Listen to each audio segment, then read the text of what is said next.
नमस्कार दोस्तों, आप हैं सिटी स्पाइडी फेसबुक लाइव पर। मैं हूं दामिनी और मैं हूं श्रुति। और एक बार फिर से हम बातों बातों में साथ हैं बातें लेकर। जी हाँ, बहुत सारी बातें करने वाले हैं।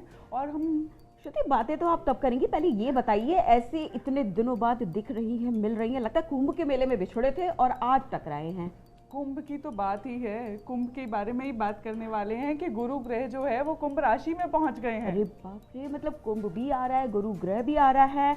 मेले वेले तो लगते रहते हैं यार, कुंभ का मेला भी अब लग गया। अब ये ठीक है कि ये 12 सालों में एक बार लगता है, पर इतना क्या फर्क पड़ता है? देखिए, 12 सालों का बहुत ज़्यादा फर्क पड़ता है। अगर मैं बात करूं गुरु ग्रह की, तो ये एक साल एक राशि में रहता है और इसको 12 राशियों को पार करने के लिए 12 साल लगते हैं। तो 12 साल बाद जब वो फिर से कुंभ राशि में आते हैं तो कुंभ मेला लगता है।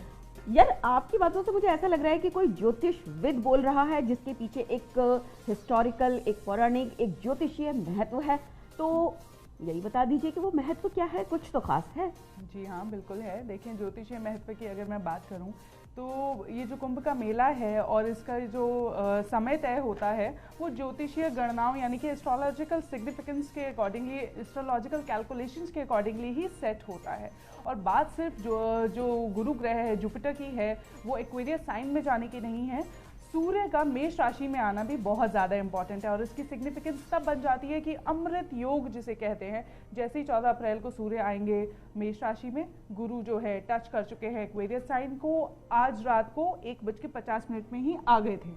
अब आपने कुंभ बोला है तो मुझे पता है, कुंभ से और कलश से वो याद आ गया जो अमृत मंथन हुआ था, विष निकला था, अमृत निकला था, वगैरह वगैरह, कुछ वैसे ही क्या? हाँ जी, बिल्कुल। देखिए, इसकी मैथोलॉजिकल सिग्निफिकेंस जो है ना वो बहुत बड़ी है। मैथोलॉजिकल सिग्निफिकेंस यानी कि हमारी पौराणिक जो कथाएं हैं उनमें देवताओं का और असुरों का जो है युद्ध हुआ था समुद्र मंथन में अमृत कलश को लेके। जब समुद्र मंथन हुआ था उस कथा में ऐसा कहा जाता है दामिनी कि धन्वंतरी जो हैं आयुर्वेद के देवता, वो एक अमृत का कलश लेकर आए थे जिसको पीने से सबको जो है इमोर्टैलिटी अचीव हो जाती है, यानी कि वो कभी नहीं मरेंगे, हमेशा अमर हो जाएंगे। और उस चीज़ को लेके जो है देवता और असुर बहुत लड़े थे। और उनकी लड़ाई की खास बात यह है कि 12 दिन वो लगातार लड़ते रहे थे। तो देवताओं के 12 दिन जो हैं वो इंसानों के 12 साल हैं। उनका एक दिन हमारा 1 साल के बराबर है। तो माइथोलॉजिकल जो सिग्निफिकेंस है पौराणिक कथाओं की वो यही है। यही कहा जाता है कि उस अमृत को सेलिब्रेट करने के लिए हम इस दिन को मनाते हैं। और उस अमृत कलश की जो बूंदें हैं वो हमारे देश में कई जगह गिरी थी। इनफैक्ट मैं इस बारे में देख रही थी कि कहाँ कहाँ गिरी थी। ऐसा कहा जाता है कि प्रयागराज, हरिद्वार, उज्जैन, नासिक, ऐसी जगहों पे उस अमृत कलश से जो है बूंदें गिरी थी, तो इसलिए उस जगह पे मनाया जाता है। ये तो खैर बात हुई पौराणिक कथाओं की बात, लेकिन ज्योतिषीय गणना के अकॉर्डिंगली भी उसके स्पेसेस यानी कि जिस जगह वो मेला होगा, जैसे अर्ध कुंभ का मेला या पूर्ण कुंभ का मेला, वो उसके अकॉर्डिंगली तय किया जाता है। श्रुति, यहाँ पर एक बात मुझे समझ में नहीं आती कि बीता कल तो बीता कल होता है, अब देवताओं की बात, राक्षसों की बात, अमृत की बात, बीते ज़माने की बात हो गई, तो इसका हम आम इंसानों की ज़िंदगी पर और वर्तमान समय में क्या और कैसे प्रभाव पड़ता है? देखें, बात कोई ताल्लुक है मतलब उसके बीच भी? जी हाँ, बहुत गहरा ताल्लुक है। देखें, बात अगर हम पौराणिक कथाओं की करें तो ये विश्वास की भी बातें हैं और आस्था की भी बातें हैं, लेकिन इसमें ज्योतिषीय रहस्य बहुत खास आता है कि क्यों इस दिन को इतना महत्व दिया जाता है। हमारा जो हिंदू कैलेंडर है वो इतना साइंटिफिक है कि प्लैनेट की पोजीशंस देख के हम अपना हर एक त्यौहार तय करते हैं, क्योंकि हर एक ग्रह का हम पे प्रभाव पड़ता है। मुझसे अक्सर लोग पूछते हैं कि ग्रह इतनी दूर बैठे हैं, क्या उनका प्रभाव हम पे पड़ता है? तो मैं कहती हूँ, देखें, सूर्य इतनी दूर है लेकिन प्रकाश तो हम तक पहुँचता है। तो जस्ट बिकॉज हमारा साइंस उस ऊर्जा को अभी टैप नहीं कर पाया है, इसका मतलब ये नहीं है कि ऐसा नहीं होता है। हमारे एस्ट्रोलॉजिकल और मेटाफिजिकल साइंस में इस चीज़ को माना जा चुका है इतने हज़ारों साल पहले कि उनका असर हम पे पड़ता है, हमारी कुंडली पूरी तय हो जाती है। तो गुरु ग्रह का जो है कुंडली में मजबूत रहना भी जो है उतना ही ज़रूरी है। यहाँ तक कि जो गुरु ग्रह है, ऐसा कहा जाता है कि अगर कुंडली में मजबूत हो तो लड़कियों का अच्छा पति, अच्छा घर परिवार, पिता का साथ बिल्कुल मिलता है। ऐसे लोगों को जीवन में स्टेबिलिटी के लिए, खास तौर पे फाइनेंशियल स्टेबिलिटी के लिए जो है बहुत ज़्यादा संघर्ष नहीं करना पड़ता और उनको पितरों का यानी फोर फादर्स का भी बहुत सपोर्ट रहता है। और वही अगर जो जुपिटर है यानी गुरु ग्रह है वो कमज़ोर हो जाए, such people actually have to face lot of financial struggles. उनको फाइनेंसेस को लेके धन संपदा को लेके बहुत स्ट्रगल करनी पड़ती है, ज़िंदगी का जो पहला हिस्सा है वो स्ट्रगल में जाता है और बहुत मेहनत करने के बाद, मशक्क़त करने के बाद भी वो बहुत मुश्किल से किसी किसी कुंडली में वो एक घर बना पाते हैं। तो गुरु की ये महिमा है। और लड़कियों की कुंडली में ऐसा कहा जाता है खास तौर पे कि गुरु जो है वो पति का डिफाइन करता है, तो शादी हो भी जाती है। अगर गुरु ग्रह का असर प्रभाव खराब है तो शादी होने के बाद भी वो सुख परिवार में नहीं मिलता, ससुराल वालों से वो सपोर्ट नहीं मिलता जो कि मिलना चाहिए।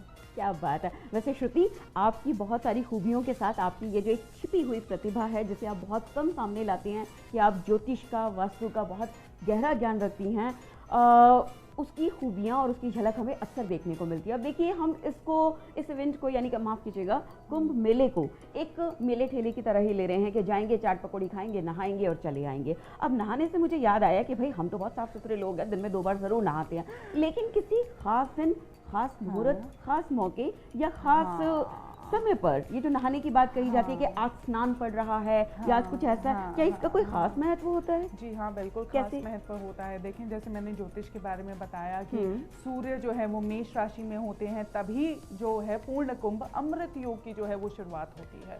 सूर्य का उस समय, सूर्य और चंद्रमा की जो स्थिति है वो कौन से कॉन्स्टेलेशन में है, ऐसा पंचांग हम देखते हैं, एस्ट्रोनॉमिकल कैलकुलेशंस को अपने बिल्कुल उंगलियों पे रखते हैं, तब हम कहते हैं this is the perfect position, favourable timing, जिसमें अगर हम नहाएंगे तो जो हमारी इच्छा है, जो हमारा प्रण है, डिपेंड करता है उस मोटिव पे, जो हमने प्रण लिया है या जो हमारा मोटिव है उसके अकॉर्डिंगली हमें मोक्ष की प्राप्ति होती है।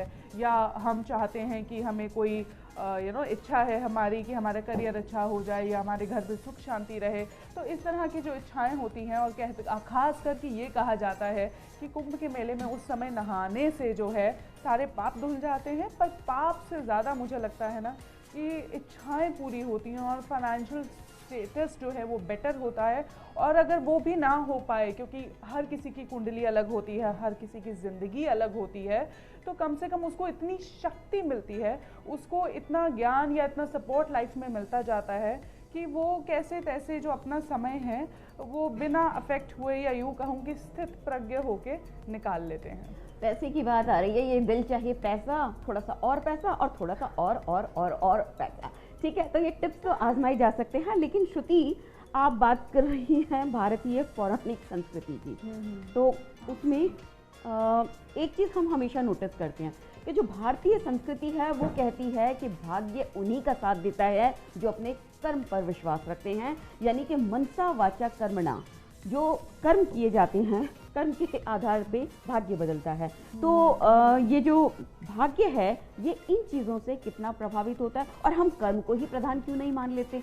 देखिए, कर्म तो प्रधान है, ये तो गीता में श्री कृष्ण भी कह गए हैं कि लेकिन 3 रास्ते हैं।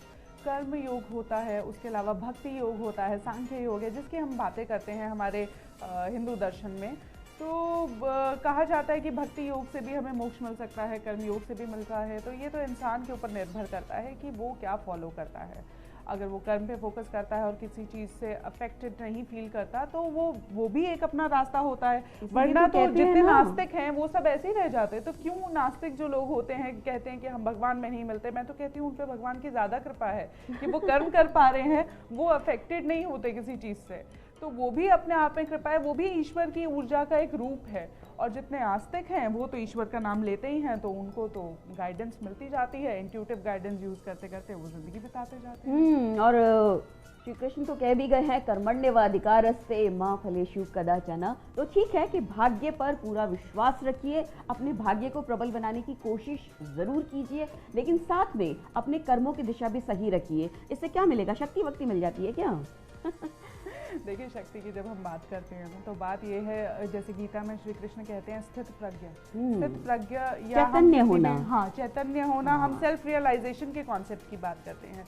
सेल्फ रियलाइजेशन एक ऐसा कॉन्सेप्ट है जिसमें ग्रेजुअली हम जो है अपने माइंड पे फोकस करते करते, अपने थॉट्स को फोकस करते करते हम ये अचीव कर लेते हैं, प्रैक्टिस करते करते, कि जहन में कोई ख्याल ही ना आए। क्योंकि ये विचार ही हैं जो आपके जहन में आते हैं और आपको गुस्सा दिलाते हैं या भावुक बनाते हैं, आपसे हर प्रकार के कर्म करवा लेते हैं, चाहे वो अच्छे हों चाहे वो बुरे हों। अगर आप सोचना ही ज़्यादा छोड़ दें तो, ताकि आप परेशान ना हों, आपको प्रॉब्लम्स ना आए, तो ये जो स्टेट ऑफ माइंडफुलनेस का जो स्टेट है, जब हम ये अचीव कर लेते हैं और हमें ये ध्यान रहता है कि ये जो हमारे अंदर ख्याल आ रहा है वो कहाँ से आ रहा है, क्या हम किसी और की ऊर्जा पिकअप कर रहे हैं। ज्ञानी लोग, जो ऋषि मुनि लोग जिनको कहा जाता है, उनको क्यों आभास हो जाता था? क्योंकि वो सेल्फ रियलाइजेशन के उस स्टेट को रीच कर जाते थे जहाँ वो सुपर कॉन्शियस हो जाते थे। तो यही है परम तत्व से जो कहते हैं ना मिलना, उनकी सुपर कॉन्शियस जो स्टेट है उसको अचीव करना। और जहाँ तक बात आती है कर्मों की, तो मैं ये भी कहती हूँ कि भगवान ने, जो श्री कृष्ण ने भगवत गीता में कहा है, स्थित प्रज्ञ। तो दूसरा तरीका ये है कि आप अपने आप को अफेक्ट ना होने दें।